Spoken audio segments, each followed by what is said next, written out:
Ladies and gentlemen, buckle up for the Patrick Mahomes Revenge Tour. He's about to silence the haters in such a fantastic and incredible way, and I'm here for it. So let's start with why he's being faded and why he's gotten so much hate. Last year, the Chiefs got crushed by the Eagles in the Super Bowl, losing 40-22, and since then, the doubters have been loud.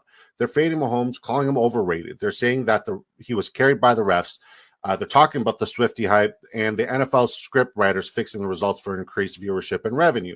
They point to his 12-0 record in one-score games in 2024, a 17-game winning streak in one-possession games, and scream, it's all luck. Well, I'm here to tell you, fade Mahomes at your own risk. This man is about to remind everyone why he's the young GOAT. Let's break it down. In 2024, the Chiefs ran the ball 42% of the snaps, the highest in the Mahomes era.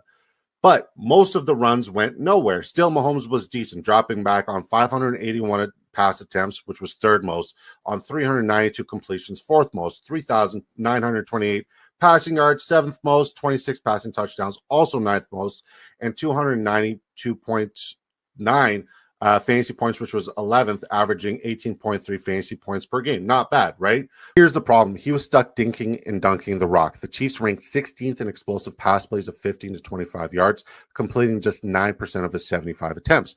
That is only 13 explosives all year in the air, which was an all-time low for Patrick Mahomes. Why? The offensive line was a disaster. Mahomes faced the fourth most pressures in the NFL on 152 of his dropbacks, which was on 23% of his dropbacks. He was hit 70 times, which was the most in the NFL, hurried 46 times, which was the eighth most, despite being blitzed only the 15th most. Why? The Chiefs' left tackle spot was a revolving door of nobodies, leaking 93% of his pressures. Their best fix was moving all-pro left guard Joe Thuney to tackle, which still wasn't remotely close to being good enough. Mahomes had the seventh worst pocket time in the NFL, even with teams rushing just 4 down linemen the majority of the time. That's not a recipe for explosives. It's a recipe for survival. But here's where the revenge tour begins. This offseason, the Chiefs brass drafted Josh Simmons, an absolute unit at left tackle from Ohio State with a 31st overall pick.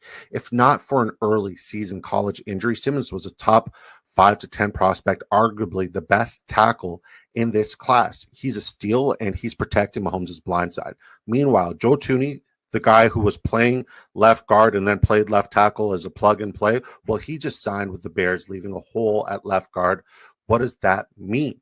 The Chiefs' run game, already shaky, is going to struggle even more, and with Vegas projecting the Chiefs for 435.5 points, the fourth highest implied total in 2025, Mahomes is about to air it out. Ultimately, here's why Mahomes is my QB1. More pass volume, more pocket time, more explosives. That's a formula for QB1 upside. Mahomes is going off the board as a QB6 in drafts, going in round 7 to 9 as the 80th player overall, behind guys like Isaiah Pacheco, David Montgomery, and Jerry Jeudy. That's a crime. With an improved offensive line and a pass-heavy game plan, Mahomes isn't just a great return on investment. He's got the ceiling finished as a QB1. Even if he doesn't, his floor is still elite. This is the greatest value pick in fantasy football history. Don't sleep on Patrick Mahomes in 2025. Draft him, win your league, and join the revenge tour.